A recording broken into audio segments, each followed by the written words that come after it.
Now on Book TV's author interview program Afterwards, former Anheuser-Busch executive Anson Frericks offers his insights into the Bud Light controversy, declining sales, and the future of the company.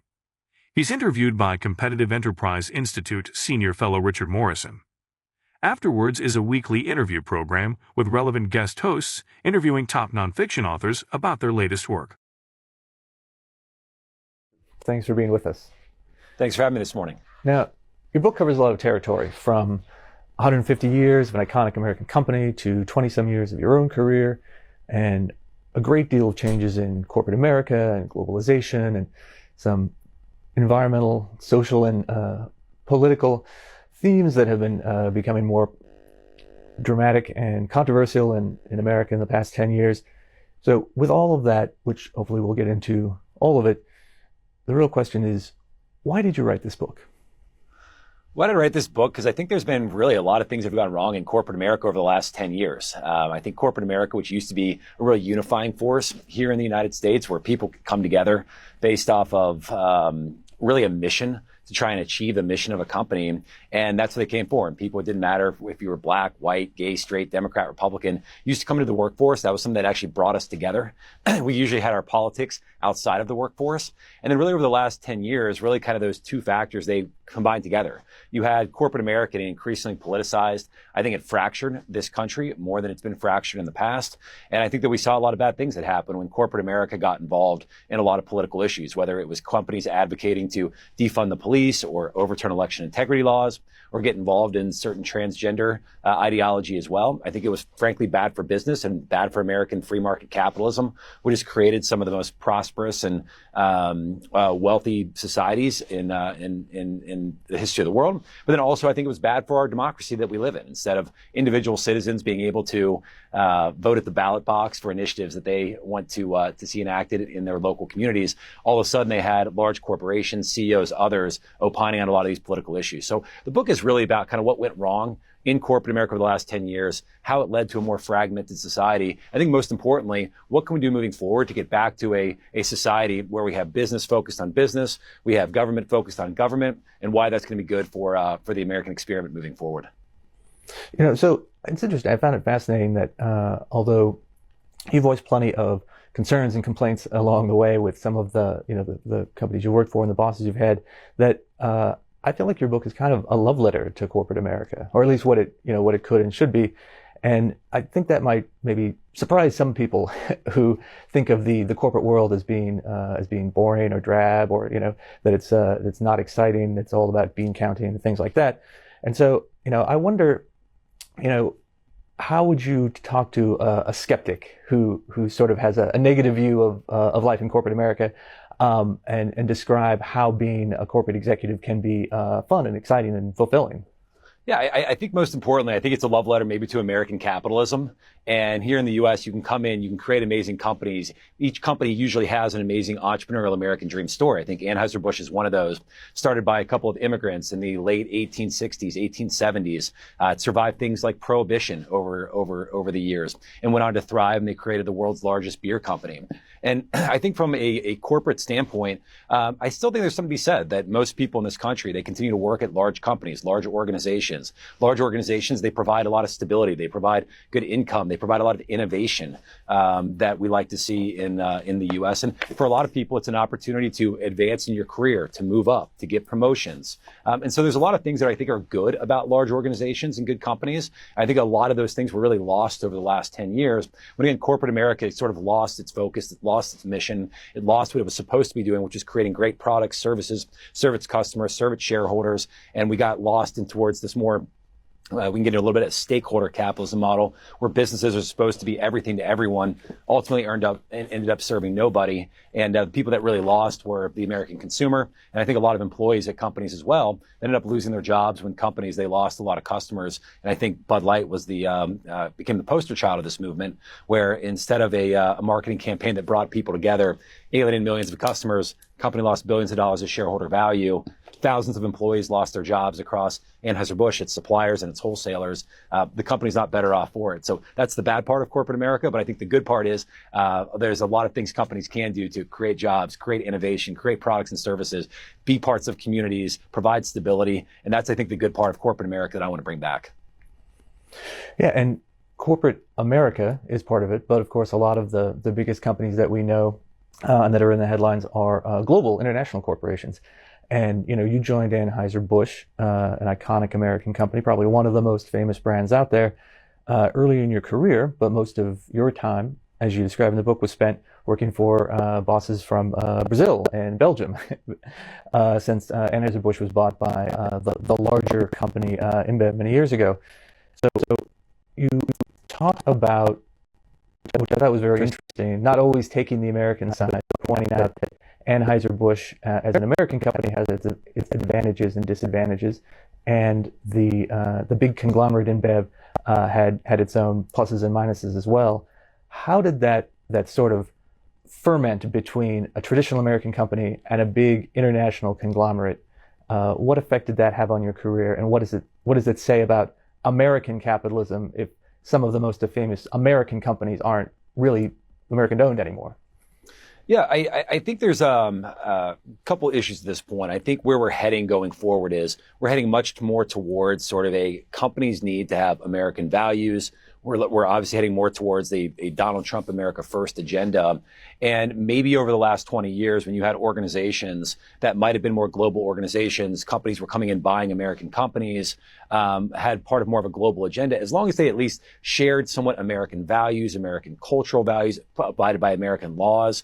At the time, we allowed companies to continue to go on and consolidate and do mergers. I think where we're heading moving forward, I don't know if that's going to be the case anymore, because we've seen a lot of problems over the last 20 years with foreign entities coming in, buying great American institutions or coming into the U.S. and to some degree almost subverting sort of American values. You're seeing it playing out right now with what's going on with TikTok, why is TikTok being potentially banned in the U.S.? Because TikTok is obviously owned by China. They're controlled to a large degree by the Chinese Communist Party. TikTok is collecting a lot of data on American citizens. They are potentially giving American citizens information or seeing data that might be contradictory to sort of American values and free speech. So there's a lot of pressure right now to actually have TikTok sell in the U.S. because it's not helping sort of the American goals and contributing to kind of this America First agenda. I think with something like Anheuser-Busch as well, we're in an interesting spot because Anheuser-Busch and a lot of other companies over the last 20 years, they came to the U.S., a company called InBev. It was owned by a couple of Brazilians. They had consolidated the South American beer market. Then they bought this company called Interbrew, which is over in Europe, which owns Stella Artois and Hoegaarden and Left. They came in and bought Anheuser-Busch. This happened in 2008. And for the 2008 to really the 2000, I'll call it 17, 18 time period, actually there was a lot of shared cultural similarities. Companies believed in meritocracy. Companies believed in sort of this American dream. Companies believed in sort of American free market capitalism, being able to grow. But really in this 2018, 2019 time period, a lot of companies adopted not necessarily American free market shareholder capitalism, as Milton Friedman says was the purpose of a corporation, which is to focus on shareholders. But a lot of them adopted this European stakeholder capitalism model. That was the sort of the Klaus Schwab, World Economic Forum, more the Davos sort of crowd that said that the purpose of a corporation is to focus on all of its stakeholders, not just its shareholders. And that's a model that may have worked in Europe for certain reasons, even though that model has shown versus the U.S. model to have substandard returns, and then also less relevance in terms of being able to produce better economic returns, lower inflation rates, lower unemployment. But all of a sudden, Anheuser-Busch really adopted this stakeholder capitalism model. ESG, DEI are really downstream, so environmental, social governance, diversity, equity, inclusion. A lot of those programs came in this sort of same time frame. and get into all the reasons why that happened. But I think that that's sort of problematic when all of a sudden that we're subverting sort of this American capitalism model that used to be much more sort of free market based. Companies could pursue their own mission. They could have their own cultures. They could hire in whatever way they wanted to. But now you're bringing in these other sort of outside factors. And certainly I think the foreign owned companies were more susceptible than others because they were based in Europe or they're based in China. And so they have to abide by some of the European and Chinese regulations, which I think come into the US. And that's where I really see see things being problematic moving forward if sort of these foreign companies are coming in and putting in foreign values into American companies, subverting sort of the culture of these companies and making their U.S. counterparts less competitive. That's the big problem that I see going forward with foreign-owned companies owning here in the U.S. And there might be a reason to start having more U.S. ownership. Maybe some of these businesses should sell their U.S. business units, as we're seeing with what's going on with TikTok right now. So you mentioned the difference between the traditional shareholder-focused approach of capitalism, as famously described by Milton Friedman. You quote Milton Friedman's famous New York Times article from 1970 that the purpose of a corporation is to maximize its profits and serve its shareholders. But if we look at the, like you said, the sort of European, the more Klaus Schwab oriented World Economic Forum aligned view of stakeholder capitalism, that shareholders are just one of a corporation's many stakeholders, with usually when this is described, someone will say, oh, well, employees will be a stakeholder, suppliers will be a stakeholder, the local community where a corporation operates will be stakeholders.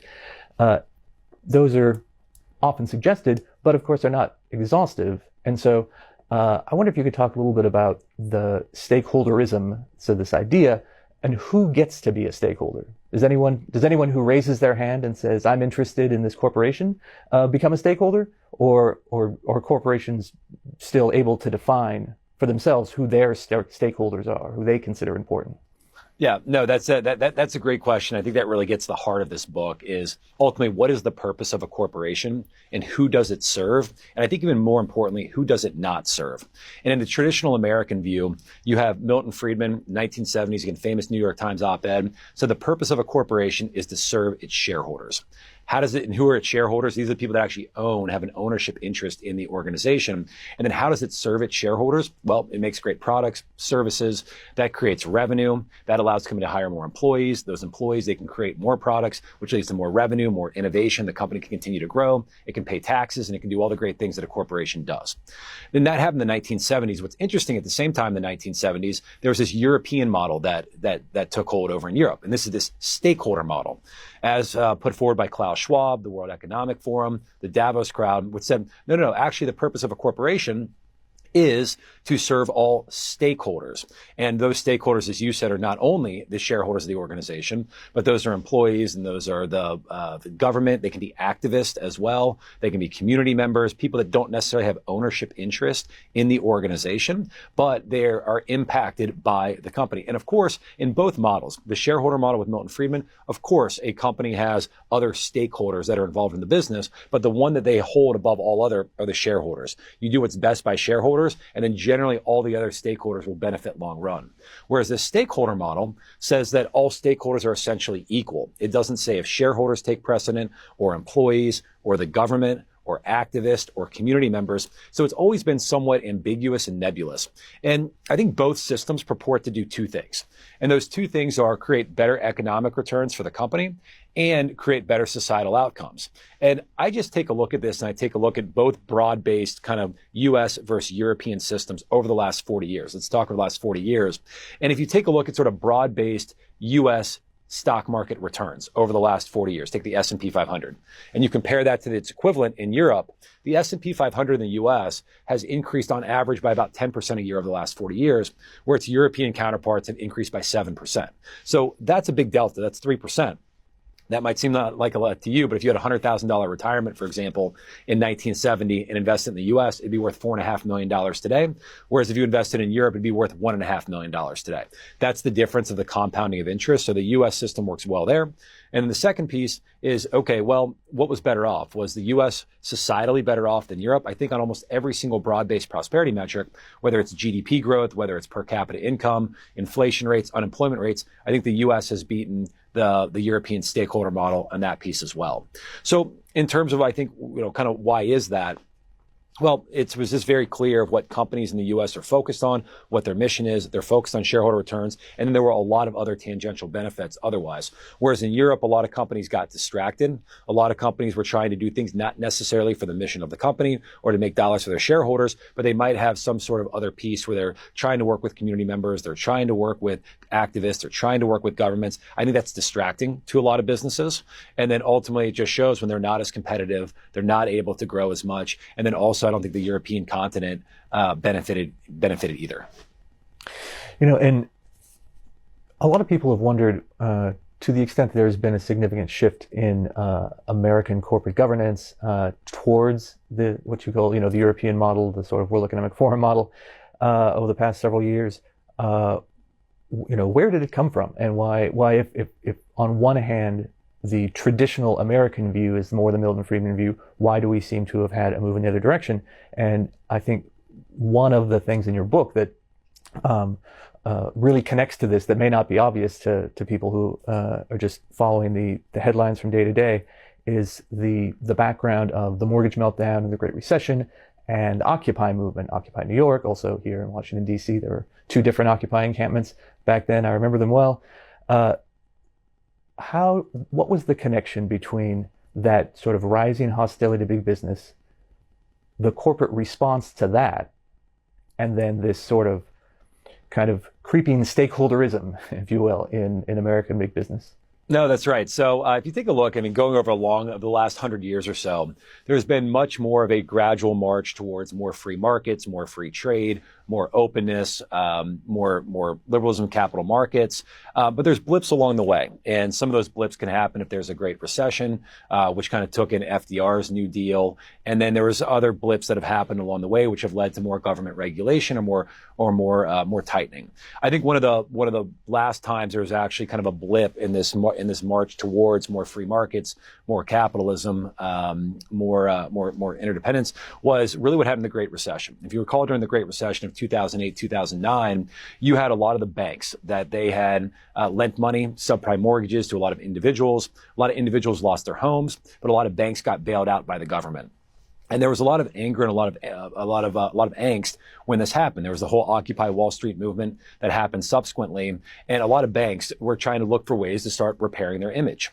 And they started to look to repair their image, and there was a kind of an easy way to do so. And there was this new idea that had popped up called ESG, environmental social governance, as to how sort of corporations and others should work together. That term was first coined in the year 2005. It was a UN initiative to think about how companies and governments could work closer together. The U.S. generally kind of reflected it, didn't really do anything with it, didn't want anything to touch for the first 6, 7, 8 years. But then after the Great Recession, all of a sudden, how can you repair your image? How can you look better? This ESG thing looked kind of pretty good initially. Hey, first, companies need to be good environmental actors. Of course, that they can't pollute the environment beyond what's tolerated, or you can get fined for that. If you're an oil company, you just don't want to spill oil and gas. On the social side, of course, companies can't have child labor. They don't want to do that. That would violate a lot of labor laws. And governance, there's a lot of simple governance things. You want to be audited, for example. You want to have board members with different viewpoints and diversity of board views. All those just sounded very good, and they were very benign when this ESG acronym first started up. But like most things, you start following the money in terms of where did ESG go wrong. And really where ESG and the stakeholder movement really sort of ramped up in a bigger way, 2 big events. I think McKinsey in 2014, they released a report. So McKinsey is the big global consulting firm that a lot of corporations use called Diversity Matters, Diversity Wins. And they were showing that boards and companies that are more diverse are ones that perform better economically. And they use this to essentially sell a lot of their consulting services on what became DEI policies, diversity, equity, inclusion policies, for them to try and make more money. Even though they couldn't really replicate the results of this study, but they used it to make more money. And at the same time, in 2016, there was another big event that happened. This is when Donald Trump gets elected president. And Donald Trump getting elected president was a big shock to the system, especially if you're on the international order. And if you're in your Europe and your other organizations that relied on the U.S. to participate in global organizations like the Paris Climate Agreements, like the World Health Organization, the UN Human Rights Coalition, which Donald Trump pulled out of all of these organizations. And then all of a sudden there was a big reaction that said, well, if the U.S. and government is not going to solve existential crises of climate change, of systemic racism, of human rights, et cetera, well, then we now need businesses to do this. And you had a lot of large progressive organizations with a lot of money. You had endowments like Harvard, Yale. You had pension funds like the California pension system, New York pension system, European sovereign wealth funds, Norway, et cetera. They had a lot of money. And they started taking this money and they invested with large asset managers like BlackRock, State Street, Vanguard, which managed almost $20 trillion worth of assets on behalf of these institutions and on behalf of kind of everyday folks like you and me with our 401ks. But these large organizations that had almost a plurality of the assets, they started to say, okay, if you're going to manage our money, we want you to start solving sort of the business or the issues, the big existential crisis issues that the U.S. government is no longer doing. But if you want us to work with you and invest money in your businesses, you now need to get involved in these issues. So all of a sudden, in really this 2017, 2018 timeframe, you have Larry Fink, who is the head of BlackRock. He starts writing letters to organizations telling them they have to earn their social license if they are going to have BlackRock support on voting matters at corporations or within the boardroom of corporations. And they wield a lot of power in the boardroom because BlackRock, State Street, and Vanguard, they are the single largest shareholders in every single corporation, in almost every single corporation in corporate America. They own approximately 25 to 30% of almost every single company with their collective voting power. And since their biggest people, their biggest client dollars come from a lot of these progressive funds, they were putting now a lot of pressure on corporations to act and behave differently. The big problem with this is that if all of a sudden they were changing the mission of an organization away from shareholder value, which is generally sort of the principle of law in the US, that if you are managing someone's money, you're a fiduciary for them. Most pension funds and most people, you have an obligation to maximize the value of their dollars without inputting any political or social issues in there. This was somewhat problematic for the ESG promoting asset managers that all of a sudden wanted to put ESG into the corporate governance of every single organization, and that also wanted them to be able to now philosophically manage companies differently, more towards the stakeholder capitalism and ESG piece. So in 2018, Larry Fink was the head of something called the Business Roundtable, along with JP Morgan and Jamie Dimon and others. And they got 200 of the largest companies in the US to evolve the purpose of the corporation away from the Milton Friedman model, more to this European model, to appease a lot of more of the progressive pension funds and endowments that they had, but also because now they could start selling ESG labeled funds. And these ESG labeled funds, what they would do is they might take out a tobacco company because they would say that that didn't meet certain ESG characteristics of environmentally friendly. They might take out an oil and gas fund. They might do some scoring systems for companies that did not meet a certain level of diversity, equity, inclusion. They would take these companies out of indices and they would charge investors on average 3 times, 4 times more money to put money into a so-called ESG fund as opposed to just a basic S&P 500 fund. So there you start following the money. You follow it from McKinsey that was selling a lot of ESG and DEI services. You follow the large index funds that all of a sudden were the largest investors in the companies. They're telling companies to put in these ESG measures so they can put you into an ESG fund that they're going to charge investors 3 to 4 times the amount of money from. And then they change some of the purpose of the corporation in the US to make it legally able to do so, kind of leading into the 2019, 2020 COVID timeframe. Well, I remember when the Business Roundtable put out its sort of updated view of the purpose of a corporation in the modern world, and there's a section in your book that sort of reflects some of the new statements that were going around. I'll read a brief section here from the late 2010s.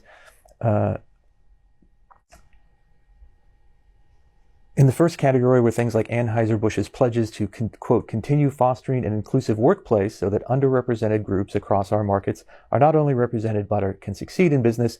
The company also promised to, quote, respect human rights in our operations across the value chain, end quote. The thing I thought was interesting about the BRT update and then specific phrases like that came out from various corporations was that if you had asked the CEO of that corporation, did you just start respecting human rights today with this new statement? Did you not respect anyone's human rights yesterday? Surely they would have said that they had been doing that all along, which makes me wonder how much of a change these new statements really were. Yeah, some of it was definitely performative because you're absolutely right. If you just think about it, whether it's ESG or DEI, Really, these are just risks that companies have been managing for, centuries. Every company has tons of risk that they have to manage. There's hundreds of risks that every company manages on a daily basis. Banks have to manage interest rate risk. You have social media companies that have to manage risk related to legally allowable content online. You can't have pornography online in certain ways, for example. But what was interesting about this, how ESG was packaged, the complete focus was just on the environmental risk, the social risk, and the governance risk, as if no other risk really mattered over this time period. And it was interesting as this whole cottage industry of consultants and lawyers and then also asset managers really honed in on this ESG piece, this became the massive focus for every single organization, almost to the point where you didn't focus on a lot of other risk. If you think about companies that have had a lot of issues over the last couple of years, we'll get into the whole Bud Light piece, but Bud Light's biggest risk, it's not really environmental, social governance, its biggest risk is brand risk, because no one can really tell the difference between Bud Light, Miller Lite, Coors Light. It tastes the same to 95% of the people. How it distinguishes itself is really its brand. Other companies, Silicon Valley Bank, they collapsed 2 years ago, as you might recall. And what's interesting, if you are a bank, your biggest risk are essentially your interest rate risk and your liquidity risk. That's the biggest risk that you have. Yet Silicon Valley Bank, they had, I believe, it was 8 different committees that were dedicated to climate risk and green transition risk and DEI risk and you name it risk. So it was too much of a focus, I would think, on risks that had always kind of been there, but now all of a sudden there was more performative that you have to tell. Again, your BlackRock, State Streets, Vanguards, you tell all of them about what you were doing specifically on all these risks and heightening those risks relative to anything else. In the same way we talk about this, shareholder versus stakeholder piece, your shareholders always used to be the people that you would hold above everybody else. Of course, you have to have employees and treat them well. Of course, you have to have suppliers and treat them well. Of course, you have to have community members and be part of that. But you always look through the lens of what's best for shareholders. This is sort of the other piece of what happened from this stakeholder model is the biggest risk they were talking about. They almost elevated these ESG risk above all the other risk when a lot of companies have been managing hundreds of risks for years, and each company is unique. Each company has its own mission. Each company should look at its own risk it needs to manage through its own lens, not necessarily through this peanut butter spread approach of ESG that was foisted on all companies in corporate America. Well, you said something there which I think is very, really fascinating, which you mentioned in the book a couple of times, which is that most Americans can't tell the difference between Bud Light, Coors Light, Miller Lite if you take it out of the bottle and put it in an unlabeled, red Solo cup. That might be surprising to some people, to some viewers, that someone who spent so much of their time selling Bud Light would make a point of saying that. But I think there's some sort of a deeper question here, which is what exactly does it say about consumer capitalism and American market forces that so much of what makes a product distinct is in fact its packaging, its marketing, its history, rather than the product itself? It is. If you take a look at almost every single consumer product, I don't care if it's shoes, beverages, food, clothes, etc. Most of it, they're almost the ultimate commodities. But what they really, a brand does, it makes you feel something, it makes you feel different. And that's what we've done an amazing job at marketing here in the United States about being able to export what a lot of brands feel like. If you think about a company like Nike, for example, it makes you feel like you're an athlete, you feel fit. That's what Nike's brand is. Budweiser, it was always the American dream. It's actually interesting to me that that Anheuser-Busch, they sell more Budweiser in China than they do in the United States, because it's that feeling that they export of freedom, of the American dream. And I think a lot of people, especially over in China, would prefer to be here in the US versus over there. So they do a really amazing job of building brands and building sort of a feeling that connects with consumers. And when consumers are drinking that product or eating that product or wearing that product, it says something about them. And it's sort of an emotional connection that you need to build over time. And it takes a long time to build that emotional connection. And then it takes a lot of time. You're building a lot of trust with the consumer about who you are as a brand. And unfortunately, I think it's Warren Buffett has the great quote: "It takes a lifetime to build a reputation and a second to ruin it." And I think especially for brands, so to speak, that are in commoditized industries, and there's other products that most American consumers can't distinguish from. I would like to think of myself, I can distinguish between a Bud Light, a Miller Lite, and a Coors Light. And I think of that brand as uniquely tasting different, but a lot of people just can't. And unfortunately, then when a brand loses sort of its essence, what it was, who it was targeting, the emotional feeling it had, then all of a sudden people will go elsewhere very, very quickly. And I wonder also if you could talk about the challenge of managing a portfolio of brands, because of course we talk about people are sort of loyal to or have positive ideas about companies like Nike, but that's an entire giant global corporation. Anything with the swoosh can be Nike, but if you look at Anheuser-Busch, AB InBev, they have dozens, if not hundreds, of brands in different categories. How do you sort of square the circle of saying we're one company and our company has certain values and stands for certain things, but each one of our products has this different range of emotional associations we're trying to get customers to connect with? Yeah, definitely. I talk about this in the book a lot. And I use the example of Netflix. I think they do the best job of being an organization as a very clear mission as Netflix, which they want to entertain the world. That is their mission. We want to entertain the world. And then when they do that, they have tons of different shows. And Netflix is pretty interesting that a couple of years ago, there were a lot of calls for Netflix to be canceled because they were going to show a Dave Chappelle special where Dave Chappelle, the comedian, was making jokes that people in the LGBTQ community did not like. But Netflix held its ground and it said, listen, we are not going to censor content. We're not going to censor speech at the Netflix level because, again, our mission is to entertain the world. But what we're going to do is we're going to put out a lot of content that people in the LGBTQ community might like, people more on the conservative side might like, Christians might like, atheists might like.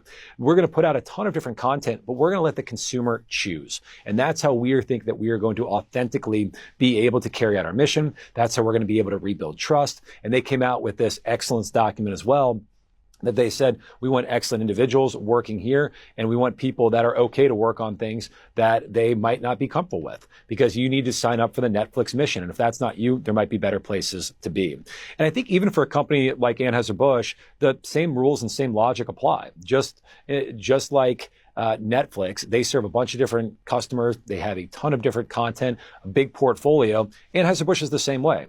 And that their broader mission is they dream big to create a future with more cheers. That's their global mission. That's what they're going for right now. So great. Well, if you're going to create a future with more cheers, you have to be able to make people cheersing that are in maybe more red states, that are in more blue states, people that are black, white, Asian, gay, straight, you name it. And so they should have a whole different group of brands that supports those types of customers. And if you take a look at their portfolio, they can have brands like Bud Light, which, this is using the Bud Light VP of marketing, their words. It used to be more fratty and maybe it was out of touch. But if that's Bud Light and that's what Bud Light is, and that's why customers love Bud Light, let Bud Light be Bud Light. And then if there are other brands, and Bud Light never got into political issues, never really touched controversial issues before. People loved Bud Light because it was remarkably apolitical. It served Democrats and Republicans alike. And it did that because it united folks around sports and music and beer. That's what Bud Light was. Let Bud Light be that. Whereas there's a lot of more progressive beers in the Anheuser-Busch portfolio. They own a lot of craft breweries in places like Seattle or places like Chicago. And those breweries, they put out more progressive beers. I think that they want to have, it was Goose Island that they put out, I think it was called a gay IPA. And they sold that in Chicago and nobody cared because that's what Chicago is and what their customer wants. So I think they just have to be clear again about the broader mission of the company. They serve other folks, but they do it through individual unique brands. Let those brands be unique. Let them serve certain people. I think that will be best for Bud Light. I think that will also be best for broader corporate America as well. And if you take even a look at stock price performance, Netflix came out with this Culture of Excellence document 2 or 3 years ago. Their stock has been up 2 or 3x since then, and they just reported a record subscriber and subscriber growth as well. Whereas over that same time period, Anheuser-Busch is down almost 50% from its stock price and is still losing volume and still losing customers. Well, yeah, we'd be remiss, of course, if we did not talk about the most high-profile Anheuser-Busch event of recent history, which is the now infamous marketing collaboration between Bud Light and trans influencer Dylan Mulvaney. And that promotion turned out to be what I think everyone could agree to be somewhat of a PR disaster for the brand. Although I thought it was interesting that in the book, when you described this, you mentioned that while you think Dylan Mulvaney was not a great brand ambassador for Bud Light, she might have been perfectly fine for any number of other brands having to do with cosmetics or women's clothes, for example. And that it was more about the fit with the brand than it was a disagreement with this particular individual or what she represented. but I think, feel free to talk about how you think all of that went and give your top takeaways. But I would say also, after all the drama of the past couple of years, and the controversy has sort of been recurring in the news multiple times since then, what do you think the final takeaways are for other brand managers? Yeah, definitely. There are certain brands, and I'll use the example. I use Ben & Jerry's a lot in the book. Ben & Jerry's, they're very clear about what they are as a brand, and it's very different than Bud Light. Ben & Jerry says, we are going to use ice cream to advance a socially progressive mission. And so they come up with different ice creams, Empowerment, which is to support women empowerment causes. They had a Pecan Resist brand, which was supposed to be against Donald Trump. When Donald Trump first won, it was a Pecan Resist. And they have a bunch of other different brands that they use. And right on their website, they're very clear that we are going to use this to fight for things like overturning election integrity laws, defunding the police. Recently, they wanted to give back land that's owned by Americans to Native American tribes. And so for something like Ben & Jerry's, Dylan Mulvaney could be a perfect person and a perfect brand ambassador, because Dylan Mulvaney was at the Biden White House advocating for gender affirmation care, advocating for biological men to compete against women in sports. So on those socially progressive causes, Dylan and Ben & Jerry's would have been a great sort of partnership.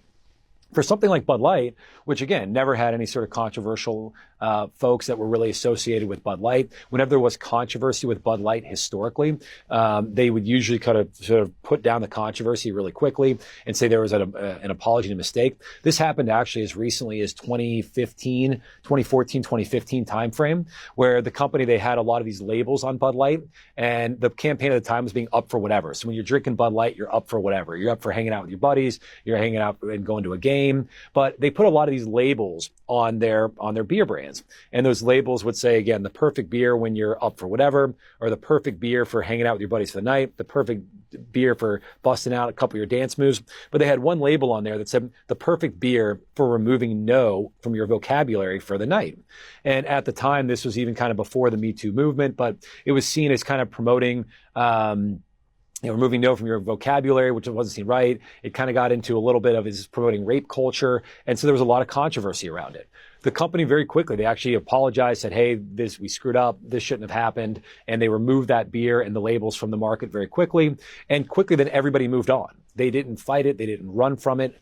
And that was very different than the approach they took this time with Dylan Mulvaney, where the company got themselves into a big issue, and where the partnership with Dylan Mulvaney probably wasn't the right partnership. That was damaging in and of itself, because a lot of the loyal customers that just wanted Bud Light to focus on football and sports and music were all of a sudden confused about now all of a sudden they had a biological male dressed as Audrey Hepburn in a bathtub, not even knowing what March Madness was, which was this event happened during March Madness timeframe. And they was just confused about the marketing partnership. But then I even think more so, the company's response was just as damaging. And I think for whether it's brand marketers or companies, one of the biggest takeaways is how you actually do manage when you're in a PR crisis. And I think the biggest piece is you have to take accountability. And this is something that the company never took at all. They tried 3 times to issue responses to the controversy with Dylan Mulvaney. Never once did they actually address the controversy by name. They never once addressed Dylan Mulvaney, and they were never clear about what Bud Light was going to be or who it was going to serve moving forward. So they lost a lot of control, and they lost a lot of the narrative. And I think a lot as to why the company is still down 30, almost 40% on Bud Light. They haven't recovered any of their share. They continue to lose beer volume. They continue to lose customers. I think the biggest piece is the path to really redemption is it goes through forgiveness. And I think there's a lot of people that would love to see Anheuser-Busch and Bud Light have a great American comeback. But for that to happen, they have to be forgiven. And to be forgiven, you have to admit that there was a mistake. And the company never admitted there was a mistake, never admitted there was a controversy. And I think until that happens, they're never going to get that redemption, and they're never going to be able to tell sort of this great American comeback story. So even this week, it's Super Bowl week, the company's going to spend almost $50 million this week on Super Bowl. Super Bowl ads are $7 to $8 million for 30 seconds. Anheuser-Busch bought 3 minutes worth of commercials. And I think that this is all going to go down the drain, because still a lot of the consumers are not coming back. They're not drinking Bud Light. They're not drinking the other brands, because they want the company to be clear about who they're going to be, who they're going to serve, say that we made a mistake because the Bud Light campaign with Dylan Mulvaney was a mistake based off of who the brand was and who the existing customer was. But again, until that happens, a lot of this money is just going to be kind of thrown down the drain. So to your question about what are the big takeaways for brand marketers and teams is, one, know your brand, know your customer, give the customer what they want. And then separately, if you do make a mistake, own up to it. Be accountable about it. Don't hide from it. Don't run from it, because that's the biggest problem you can do when you're facing a tough decision. And there's a great Teddy Roosevelt quote about this: is, well, the best thing to do is the right decision. The second best is the wrong decision. But the worst thing you can do is make no decision at all. And so I think that's the piece: is you got to take accountability. The path to redemption goes through forgiveness. Admit why you were wrong, and people will come back and will give you a second chance. Yeah, I thought it was very interesting. You mentioned how much of a reservoir of goodwill there still is for brands like Bud Light and Anheuser-Busch, even among the people who were maybe most confused or even upset about that particular marketing campaign. Like Kid Rock, for example, who was famously seen on video firing a weapon, shooting up a case of Bud Light. He was so angry, and that viral video clip got reposted many times on social media immediately after that, and him firing that rifle at the Bud Light in the field became sort of a visual shorthand for people who are angry at the brand.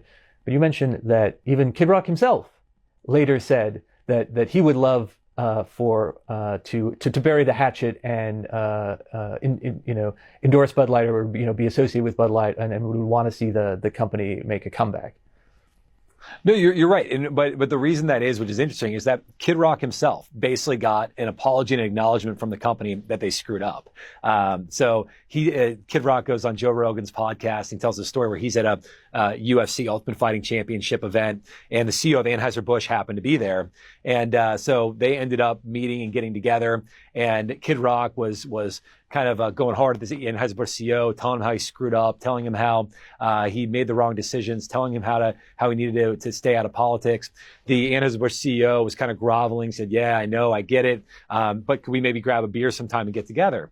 And then so 2 or 3 weeks later, Kid Rock, the Anheuser-Busch CEO and some other folks flew out, met Kid Rock. They had some beers, they got together, and Kid Rock essentially said these guys said that they screwed up and they apologized and that they were unable.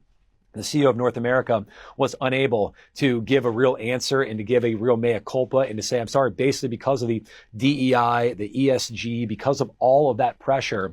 He was really coached into saying certain things and was not able to say other things. So Kid Rock kind of got that apology. And Kid Rock felt that now all of a sudden, okay, he gets it. He understands that the company here in the U.S. was under pressure, especially from its European owners and others, to not really get involved in the transgender communications and really put something out to make a statement either way. And so that's why Kid Rock is back. I think other people, maybe Dana White at the Ultimate Fighting Championship, he was given $100 million. So when you're given $100 million, that's maybe why he's back as well. But I think just the American population is just looking for just an admittance of that they screwed up. And I don't think that maybe the current executives and the people at Anheuser-Busch can authentically do it, because they've had 2 years to do it and they haven't. So at this point, I don't think it looks very genuine, especially as some of the political winds have shifted. They would just look like they're shifting in the political winds. But I think there's a real opportunity for someone to come in.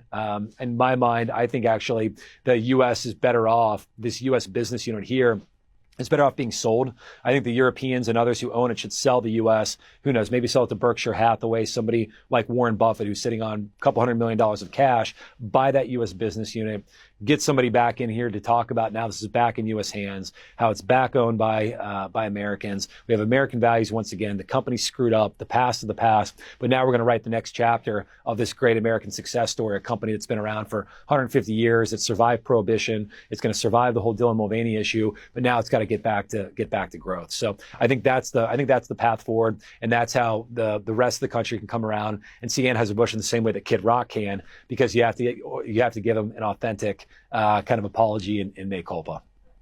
Well, speaking of pivoting and turning over a new leaf, you of course eventually left AB InBev and started a new career of your own. And again, like we said, it was the book is a bit of like a love letter to to living in that world and working in that world. So that no doubt was a difficult choice for you and your family.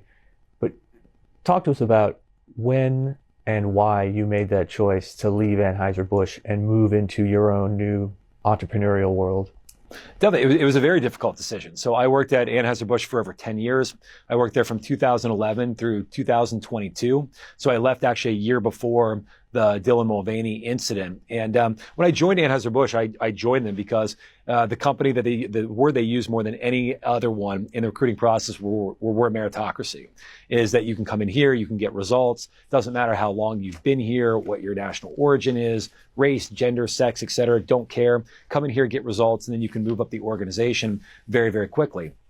And it was a really interesting firm. I thought they managed a business generally pretty well in terms of reinvesting profits that they generated by managing their costs well into top line growth. And that was for the first 6, 7, 8 years was kind of the experience that I had. But really starting in that sort of 2018, 19, 20 timeframe, and especially after COVID, the company really changed. And I think it changed a lot with corporate America also. I think there's a real seminal moment in this country, and it was really COVID. And then after George Floyd, where all of a sudden a lot of companies got pushed off mission. We spoke earlier about this shift from shareholder capitalism to stakeholder capitalism. And that really set sort of a lot of kindling up. And remember that shift happened, that 2018, 2019 timeframe. All of a sudden, COVID happens, and every company got blown off their mission for COVID because there was this so-called real existential threat. I think even at the time, President Trump at the time said that he was fighting an invisible enemy, and even signed something called the Defense Production Act that had companies like GE were making ventilators, you had 3M making masks, you had Delta Airlines flying medical supplies, Anheuser-Busch is doing hand sanitizer, and so all of a sudden, a lot of corporate America got off track. COVID quickly kind of at least flattening the curve and keep people out of hospitals. That was solved within a month or two. But then all of a sudden you have the George Floyd incident that happens. George Floyd gets murdered going into Memorial Day weekend of 2020. And then the next big sort of existential threat and an invisible enemy that corporate America is being called on to address by politicians, by the BlackRock, State Streets, et cetera, was this systemic racism piece. And there's a lot of things happened afterwards where there was the Atlanta movement, whether it was a lot of the DEI complexes came in, chief diversity officers came in, and there was this progressive march to essentially have all companies all of a sudden putting in quota systems, putting in supplier quotas, and DEI got really entrenched into corporate America this time. And even things at Anheuser-Busch started to change, whereas I was recruited to a meritocracy. One of the principles of the company changed from we promote people based off their talents and contributions. You got all of a sudden promoted based off the diversity of your teams. Diversity dashboards started to be introduced at the company. So if you were a manager, you had to see what the diversity of your team was. And then during the annual performance reviews, you had to talk about the diversity of your team. There were issues as well that I saw at the company as being able even to do partnerships with certain potential suppliers. I was president of Anheuser-Busch in 2022 when I tried to do a partnership with Black Rifle Coffee Company. And Black Rifle Coffee Company, whose mission was to serve coffee and culture to people who love America, including first responders, military, police. That was an organization that we could not do a partnership with because it wasn't deemed to be DEI appropriate, because it wasn't inclusive enough, because it was against sort of the called the defund the police regime that was going on at the time. And so these are things that didn't make any sense to me. And then broadly, I was also living in Atlanta, Georgia at this time period. And you might recall in 2021, there was this whole Georgia voting rights initiative that happened. Mm-hmm. And this is when Governor Kemp signed a law that says you need to have an ID to vote. That didn't seem that crazy to me. I think there's 30 states that have that law. But corporate America's response to this was very eye-opening. You had BlackRock, again, was the very first company that came out and said, we're against this law. We're going to push back on it. People in Georgia are essentially wrong. Coca-Cola and then Delta, which were headquartered in Atlanta. Then all of a sudden they spoke up against this law and said, we're against this law. Major League Baseball that year, the All-Star game was in Atlanta. They canceled the All-Star game that year and moved it to Denver. I was going to sell a lot of beer at the All-Star game in Atlanta, but then they moved it to Coors Field in Denver. And at Coors Field, our biggest competitor We weren't going to sell any. Right. So anyway, I saw a lot of changes that were happening broadly in corporate America. A lot of that was being reflected at Anheuser-Busch. And so I was having a conversation with a buddy of mine from high school, a guy named Vivek Ramaswamy, who I've known him for 25 plus years. Went to high school together, always kept in contact. This was before he ran for president and co-founded, I guess, co-led Doge with Elon Musk for a period of time. We noticed all these changes going on in corporate America. We thought this evolvement from this shareholder capitalism model to stakeholder capitalism model was causing a lot of companies to get involved in political and social issues that they otherwise wouldn't. We thought that those political and social issues were going to be bad for business. It was going to fracture a lot of the company's customer bases, and it was going to be bad for more broadly democracy, because instead of, again, citizens deciding if they want elected officials to put in election integrity laws, instead of having that model, we thought it was a worse model to have CEOs and large corporations opining on these laws. So anyway, at this time period, we went out, we raised money from folks like Peter Thiel, Bill Ackman, Founders Fund, and we created a new company called Strive Asset Management. And what Strive does is it was actually going to be, it is an alternative to BlackRock, whereas that company wants companies focused on stakeholders and stakeholder capitalism. Strive was created to just be unapologetic about our support of American free market shareholder capitalism, as Milton Friedman says, was going to be the real purpose of an organization. So in 2022, I left Anheuser-Busch to go and co-found Strive. Strive now manages a couple $2 billion worth of capital, and just has a very different sort of message and mission for corporate America, refocusing them on their business, refocusing them on their products and services, refocusing them on their customers. And so that's where the Strive story is still ongoing. But then a year after I left Anheuser-Busch, that was the time period that the Dylan Mulvaney partnership happened, and sort of it was a colliding of both of my worlds, of where I had been at Anheuser-Busch for 10 plus years. I'd been president at Anheuser-Busch sales and distribution company, but then I had co-founded this company called Strive, which was essentially advocating for companies to not do what Anheuser-Busch had just done. Right. And so with all of these controversial policies, whether they're the environmental, social, and governance, ESG policies, or diversity, equity, and inclusion, DEI policies, we've seen some dramatic changes just in the past 6 to 12 months. And you've mentioned a few companies in your book. I feel like you and your editors must have been editing up to the last minute before publication, because there's some very recent news in there about companies that have reversed or walked back or changed corporate DEI policies in particular. And of course, with the election of President Trump, that means we get new heads of the Federal Trade Commission and the Securities and Exchange Commission and things like that. So when it comes to the threats that you describe in the book, are a lot of these trends already on their way out the door? Well, I think that we're starting to see the pendulum swing, but they're definitely not on their way out the door. I think that really Anheuser-Busch, that was the straw that broke the camel's back. And that was an eye-opening moment for, I think, most of corporate America, because prior to this, you saw companies that were getting involved in more social and political issues. You saw the NFL had gotten involved in sort of the players were kneeling, and the BLM movement was big for the NFL. But when you're the NFL, company or customers don't really have anywhere else to go. You can say you're going to boycott the NFL, but if it's Sunday afternoon and you want to watch football, you don't really have any other alternative. So last year, the Super Bowl was at an all-time record high. Whereas on and even in Disney was another one. Disney got involved in the parental rights issues down in Florida, but to some degree, yes, they were somewhat hit with their stock, but still there's only one Disney World, and a lot of people are still going to take their kids to Disney World. I think with Bud Light, this became the issue where all of a sudden a lot of corporations opened their eyes and said, wow, I don't want to become the next Bud Light, because this company just definitively lost millions of customers, billions of dollars of shareholder value. And it was a company that was, again, remarkably undifferentiated with their products. So that was the company that broke the straw, or the straw that broke the camel's back.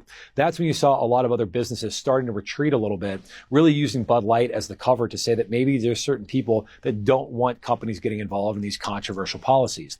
And fear is contagious. So I think there was a lot of fear in corporate America, and people were afraid to speak up. And there was almost this preference falsification where I don't think a lot of companies even wanted to get involved in the ESG, the DEI mandates. They're really told by, again, BlackRock, State Street, Vanguard's did it. A lot of businesses, it wasn't authentic to them to put in either quota systems from a hiring standpoint, or have to advertise to every single affinity group in the world. So it was almost a relief, I think, also with the Bud Light provided cover to say, hey, we're going to step back. And so you start to see companies like Tractor Supply Company, Walmart, McDonald's, others that were kind of the first companies to take a step back. Harley Davidson, other of these more heartland type of companies were the first ones to kind of take a step back and say, hey, we need to pause maybe some of the initiatives that we have going on as we're getting too involved in politics and not close to our mission.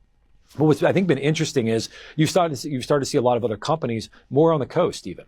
You have Meta and Facebook. They took steps back from a lot of ESG and DEI policies, also because they saw that these policies, they really started to infringe on their mission. If Mark Zuckerberg and Meta were going to be a free speech platform and have people be able to open their minds, well, then they should not have to start censoring speech or censoring information at the behest of either the Biden administration or at the behest of certain groups. The Human Rights Campaign is a group, for example, that tries to censor a lot of speech as it relates to LGBTQ commentary. So a lot of them started walking back. I think what's interesting is where we are now is that system, that whole DEI pushback, I think that was to a large degree actually helped Trump win this election. You're seeing him speak to DEI a lot, pushing back on it. But you still have other companies that haven't taken a step back. Costco and JP Morgan are two of the more vocal ones that have said, no, we're leaning into DEI. We believe in DEI. I think the big problem is that the word DEI has just become a bad word. And even if they try and reframe DEI to be about merit or be about excellence, or just trying to be about finding the best and brightest people, I think that narrative has been lost, and that they're going to have to come up with something else to explain what their hiring policies are, what their supplier policies are. Maybe they move towards, I don't know, merit, excellence, and intelligence. That's one that's coming up, MEI, merit, excellence, and intelligence, or just brand it something else. But I think you need to be explicit about who you are as a company. You need to be explicit about your policies, because otherwise people are just getting confused. So I see the companies that still haven't come around probably will, but it's going to take a little bit of time. And I think we're still going to see some ups and downs and starts on the DEI narrative over the next year or two. Well, yeah, I'm curious, where you think we'll be in, say, maybe 5 years. Over the past several years, there have been, quite a few interesting books about this topic. We've had the Dictatorship of Woke Capital by Steve Sokup and Woke Incorporated by your friend Vivek Ramaswamy, and now your own book with your own particular perspective on it. But I wonder, 5 years from now, what will the books about the big popular books about corporate America and the trends therein, what will those books be about? So one of the reasons I wrote this book, because I hope that the next trends in corporate America are getting back to being mission-focused companies that are going to unleash an incredible amount of technology and innovation that are going to continue to improve the living standards of the folks we have in the U.S. If you think about this country, we're the wealthiest, the most prosperous country on earth. And I think we could have headed down a direction that was more like Europe if we had adopted this stakeholder capitalism model of companies getting more involved in politics, being off mission, people at the companies getting involved in a lot of social political issues, not necessarily getting involved in work and advancing the mission of the company. But I think where we're heading now is that we should have not only tons of innovation, new startups. I even think that your legacy companies, think of what Facebook and Twitter and X and everybody else can do if you actually are allowing the number of voices to speak and number of ideas to flow freely. I think we have an amazing opportunity over the next 5 years to unleash more innovation, more good ideas, more free speech, more debate, more open dialogue. And I think that's going to be good for sort of the American experiment and what America has been on this path on over the next 250 years as we celebrate our 250th anniversary in 2026, to unleash more of what American capitalism has produced. And I hope there's going to be, in 5 years from now, new amazing companies that are the new AI leaders, that are the new technology leaders, that we're going to Mars, and that we're focused on more of those missions, as opposed to having business get involved in a lot of controversial issues that are unrelated to the company, that are distractions, that make us less competitive versus China or versus Russia or versus other countries and other companies that really didn't go down this ESG and DEI path.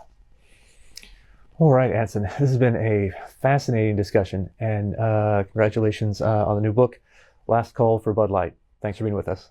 Thank you very much.